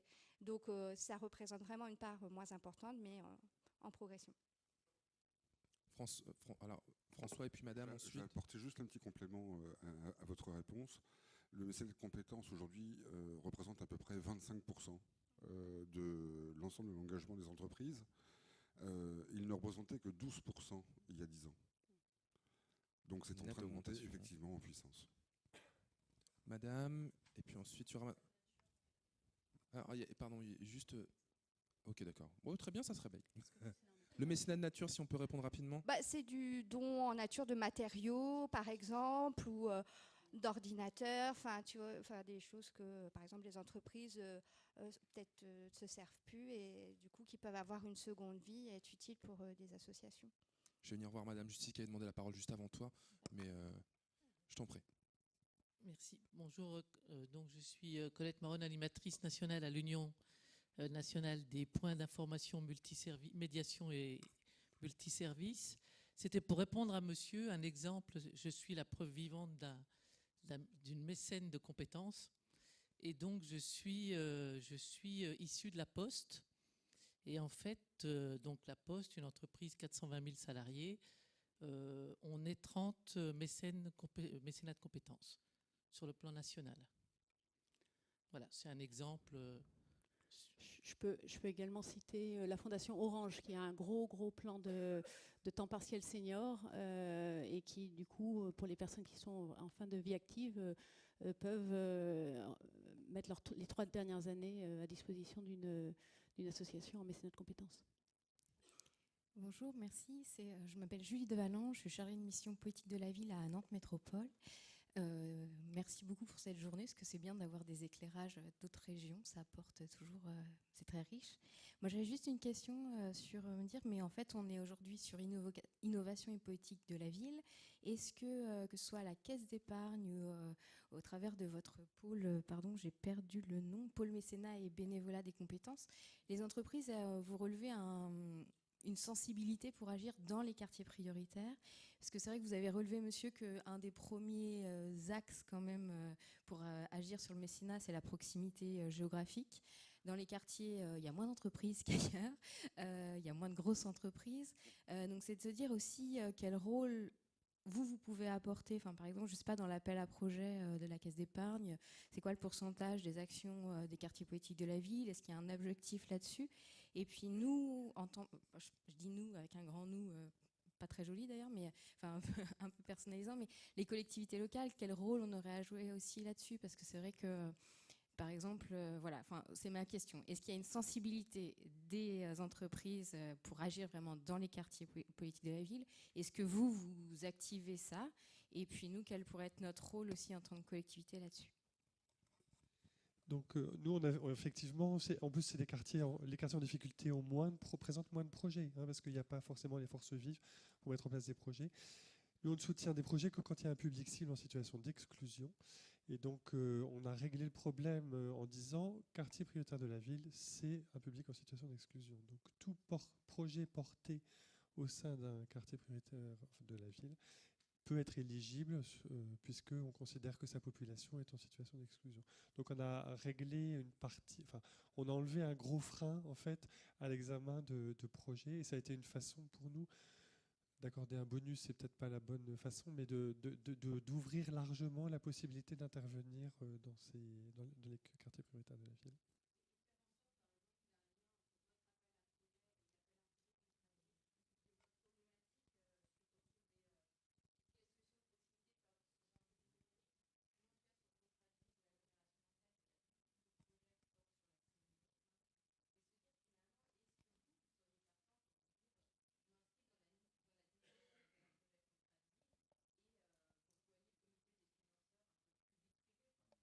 Pourquoi pas? Je ne suis pas sûr que ça se soit déjà fait, mais pourquoi pas, oui. Sachant que sur les projets que nous avons regardés il y a 15 jours, il y a beaucoup de projets autour desquels il y a des collectivités territoriales, bien sûr. Mesdames, et puis François fera une dernière intervention avant que... Oui, nous, on intervient, on n'a peut-être pas été suffisamment clair. Donc Anne-Élodie est vraiment en contact avec les entreprises, et nous, on suscite l'engagement des citoyens indépendamment de leur employeur. Donc Léa et moi-même. Donc c'est là où on fait du bénévolat de compétences. Donc on va chercher les personnes en leur nom propre, indépendamment du coup, effectivement, on a des personnes en transition professionnelle, des freelances, des jeunes retraités aussi qui interviennent. 70% sont en activité, de nos bénévoles sont en activité. Dans les ressorts en fait d'engagement de ces personnes-là, ressort très fortement l'envie d'aider de façon très utile, et elles sont très sensibles à la cause portée par la structure que nous accompagnons. Très très sensibles. Et quand on rencontre les bénévoles pour voir si ces personnes-là pourront faire la mission, en général, c'est parce qu'elles sont touchées par la cause et la situation de la structure. En plus, elles ont les compétences évidemment pour faire la mission, mais c'est la cause qui est vraiment première. Pour compléter la réponse de Nicolas Delnat, je pense que les collectivités, effectivement, ont un rôle éminent à jouer. Il se trouve que depuis quelques années, j'anime des formations au CNFPT sur comment se former au mécénat dans les collectivités territoriales. Les formations sont toujours pleines. Par contre, je constate que peu de collectivités finalement se lancent. Pour quelle raison ? Souvent, c'est lié à la crainte d'une collusion, d'une confusion des genres entre le partenariat au titre du mécénat et la gestion des marchés publics. Donc là, on est sur un domaine effectivement très très sensible d'un point de vue juridique, puisque ça touche, ça renvoie au pénal. Donc les élus sont frileux, et c'est pour ça que j'insiste en fait beaucoup sur la notion de formation, de telle façon à démontrer que des solutions existent pour justement ne pas confondre ces deux types de partenariats qui peuvent coexister au sein même d'une collectivité. Effectivement, je pense que ce sont les chefs de file, les EPCI, qui aujourd'hui ont un rôle à jouer dans la mesure où ils animent les contrats de ville, qu'ils sont les premiers en capacité de pouvoir communiquer sur, par exemple ici à la MEL, les 900 projets annuels qui font la programmation du contrat de ville, et sous réserve de réussir à mobiliser un certain nombre de partenaires financiers privés, peut-être de compléter les financements publics par le financement privé des mécènes qui souhaiteraient s'engager aux côtés de l'EPCI pour porter ces projets dans les territoires. Donc là, pour moi, c'est la solution la plus efficace et la plus stable qui pourrait être mise en place, de telle façon à ce que durablement les projets puissent continuer d'innover. Et en même temps, ça permettra aux EPCI et aux entreprises de collaborer d'une façon tout à fait innovante, là pour le coup. Merci beaucoup, François. Merci d'ailleurs à toutes nos intervenantes et à tous nos intervenants. Vous pouvez les applaudir, s'il vous plaît, pour vos témoignages, pour vos retours d'expérience. Je vais vous demander de regagner vos places et je vais demander, pour terminer et conclure cette table ronde, à Olivier Balanguien. Donc, je le redis, président FASMEL, responsable de la Fondation Kiabi et Diversité, notre rapporteur pour l'occasion. Je t'en prie, installe-toi, camarade. Il a écouté très attentivement tout ce qui s'est dit. Il a pris beaucoup de notes. Et voilà ce qu'il en ressort. La parole est à toi, Olivier. Alors, oui, j'ai écouté attentivement et avec passion. J'ai envie de répondre par rapport à votre réaction, madame, sur Nantes, en disant, oui, dans les quartiers, certes, les grands groupes sont peut-être plus structurés d'un point de vue politique diversité, politique RSE, etc., peut-être plus facilement joignables par les services de la préfecture et donc du coup plus facilement mobilisables. Mais les grands groupes, les grandes entreprises ne sont pas l'unique réponse et ni la plus pertinente parfois dans les quartiers. Donc c'est le rôle d'une structure comme FAS. FAS, c'est un assembleur, c'est un club d'entreprise qui a un pied dans l'entreprise avec les différentes entreprises adhérentes et un pied dans les collectivités. Et c'est le rôle de FAS notamment, et c'est un enjeu pour nous dans notre club d'avoir des TPE, d'avoir des artisans, parce que les jeunes dans les quartiers, ils ont envie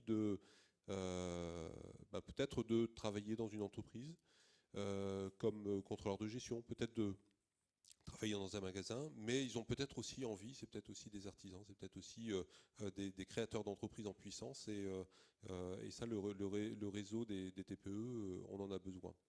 C'est pas facile, parce que c'est un réseau qui est peut-être moins structuré. Bon, il y a des structures qui peuvent les aider à prendre un petit peu de hauteur, mais c'est un vrai enjeu.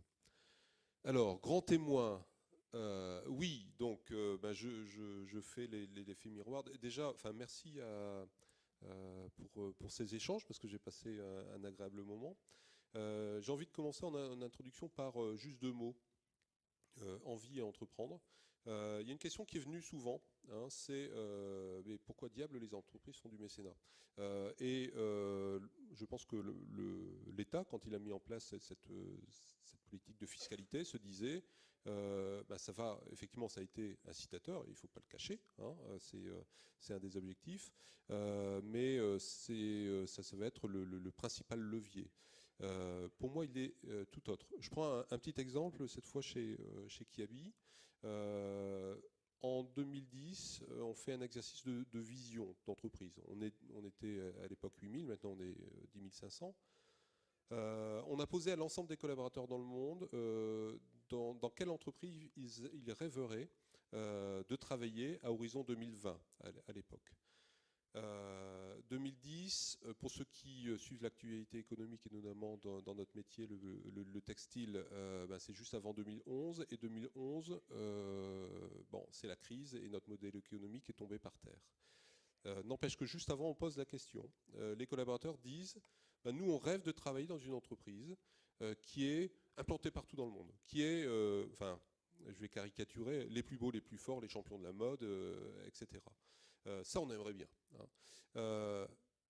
Mais il y avait une suite, parce qu'on a récolté plein de verbatims, et dans ces verbatims, il y avait, mais pas que, parce que nous, on veut aussi être fiers de l'entreprise dans laquelle on travaille. On veut être fiers de raconter ce qu'on fait au travail à nos enfants.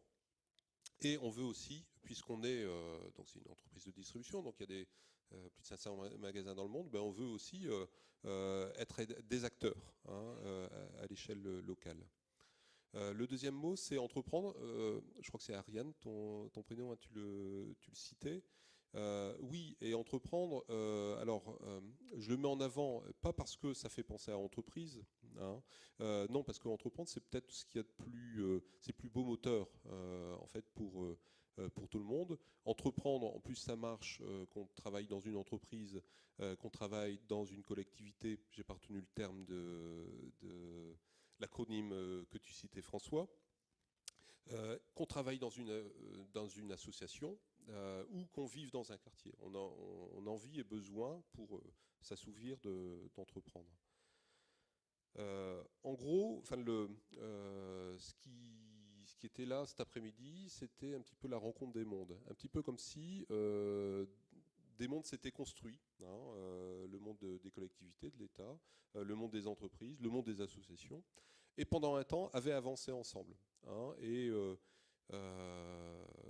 Par rapport, sur des notions de financement, pendant un temps, l'un nourrissait l'autre. Par exemple, l'État apportait beaucoup de subventions pour les associations.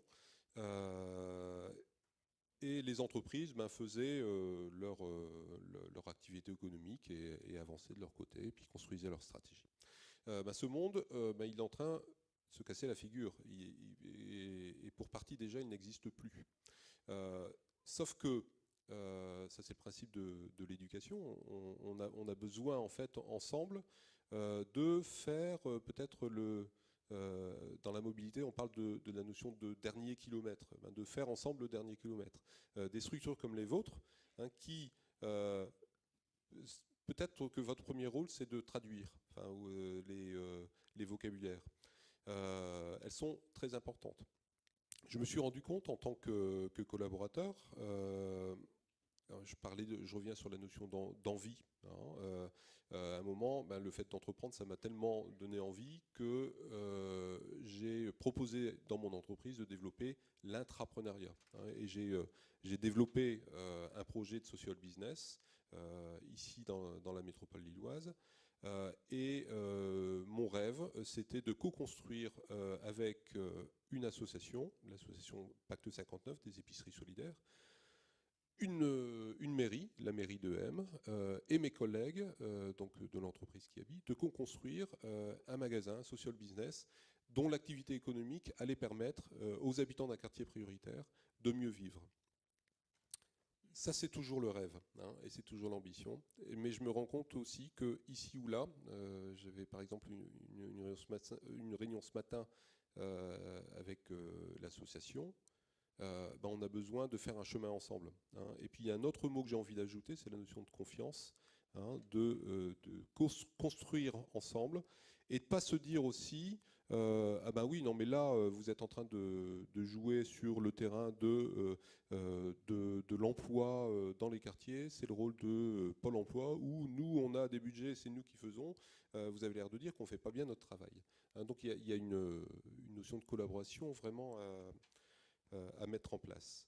On a parlé aussi de mesures d'impact. C'est ensemble, entre parties prenantes, entre différents acteurs d'un territoire, c'est comment en fait on s'associe en joint venture, mais en vrai, là, je prends du vocabulaire très économique, très volontairement, parce que, quelque part, c'est un investissement qu'on fait ensemble, et qu'on soit collectivité, entreprise ou association, on investit ensemble pour réussir quelque chose, un beau projet. Et cette notion d'envie, elle vient là. Les gens ont envie en fait que ça se passe mieux dans leur vie, qu'il y ait du mieux vivre ensemble, qu'il y ait plein de choses qui se passent, qu'il y ait des projets comme les petites cantines qui naissent. À nous, peut-être à un certain échelon d'organisation, de tenir compte de cette envie et de se dire qu'est-ce qu'on veut réussir ensemble, et puis de se fixer un impact commun pour pouvoir avancer ensemble. J'ai noté des mots comme agilité.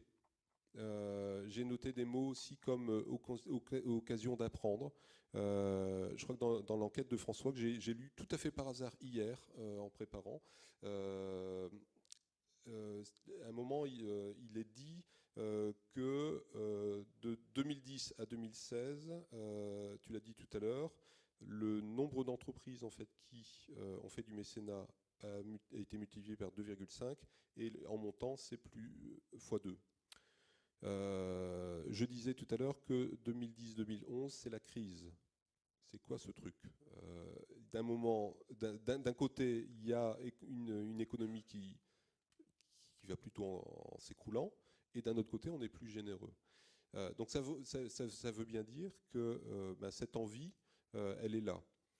Et à travers FACE, à travers la fondation chez Kiabi et certainement à travers vos associations, vous vous rendez compte qu'il y a une envie de solidarité qui renaît peut-être. Que cette envie de solidarité, souvent, en tant que responsable de la fondation, mes collègues me disent « Tiens Olivier, si tu veux, moi je suis prêt à agir, mais dis-moi, si tu as besoin, dis-moi ». Il y a un premier manque, c'est on ne sait pas quoi faire exactement. On a envie d'aider, mais on ne sait pas quoi faire exactement. Deuxième exemple, j'ai collecté dans mon magasin X milliers d'euros, je le donne à la fondation. Mais non, mais qu'est-ce que tu veux en faire? Donc, il y a à travailler ensemble, et je crois que les acteurs sont ici dans la salle, pour que les projets, on part des enjeux, on part du terrain, on parle des besoins des habitants, on les fait connaître, on les partage, et nécessairement, cette envie de solidarité, elle va être peut-être sublimée, et on va être capable à la fois de récolter peut-être plus de fonds là où on en a besoin, de récolter aussi beaucoup plus de compétences, que ce soit du mécénat de compétences ou du bénévolat de compétences, et on sera capable d'aller très loin. Petit exemple, et vous ne le répétez pas, on va voir comment on le communique. Octobre Rose, chez Kiabi, on travaille sur le soutien au cancer du sein. On le fait dans tous les pays. Simplement, à travers la fondation Kiabi, simplement, en France, on s'est dit, et tiens, si on en parlait un petit peu plus à nos clients, et si on leur permettait un moyen simple de faire un don juste quand ils passent en caisse. On l'a fait, on a mis une petite signalétique au passage en caisse. La conseillère de vente, elle a été complice. Et en l'espace de 3 semaines, on a récolté 220 000 € en France. Donc ça montre bien que quand la cause est bien identifiée, quand on exprime bien ce qu'on veut faire, parce qu'on va financer avec cela des projets justement plutôt dans la ruralité pour créer des espaces bien-être, quand on est clair dans notre communication, ça marche, c'est-à-dire qu'on mobilise. Donc voilà, je pense que, là je m'adresse aux associations, il y a un devoir en fait qui est aussi celui de raconter l'histoire, de peut-être faire là encore le début du chemin en disant voilà c'est ça les enjeux, et on a besoin de vous pour. Et puis après de s'adresser aussi de manière très concrète, on a besoin de vous pour faire ça. Tiens, toi, tu es contrôleur de gestion, ça tombe bien, je suis en train de faire mon business model, j'aurais besoin d'aide. C'est juste en fait un travail, et c'est encore, ça touche aussi, je me rends compte, à la rencontre des mondes, et peut-être que il faut aller piquer des idées aux autres, dans le genre l'entreprise, celle qui existe de moins en moins, elle faisait de la publicité, elle était très claire dans sa communication. Une association, ça doit être aussi très clair dans sa communication. Ça doit être, c'est pas vulgaire le mot que je vais dire, ça doit être aguicheur, c'est-à-dire où il y a un côté, ça doit être sexy, le discours il doit donner envie. On n'est pas là pour s'apitoyer, mais par contre, quand on comprend un problème et qu'on sait qu'on a les besoins de contribuer à résoudre le problème, on a envie d'aider. Voilà, j'arrête. J'aurais encore, mais je crois que j'ai un travail de rédaction à faire par la suite. Oh, c'est très possible, mon cher voilà. Olivier. En tout cas, merci beaucoup. Vous pouvez l'applaudir également. Merci d'avoir écouté très attentivement. En tout cas, cette session, je tenais aussi à vous remercier, vous aussi, pour votre patience et votre écoute. C'est la fin de cette table ronde. Maintenant, on opère une pause jusqu'à 16h30 avant de reprendre nos travaux, si je ne me trompe pas. Merci, en tout cas, à très bientôt.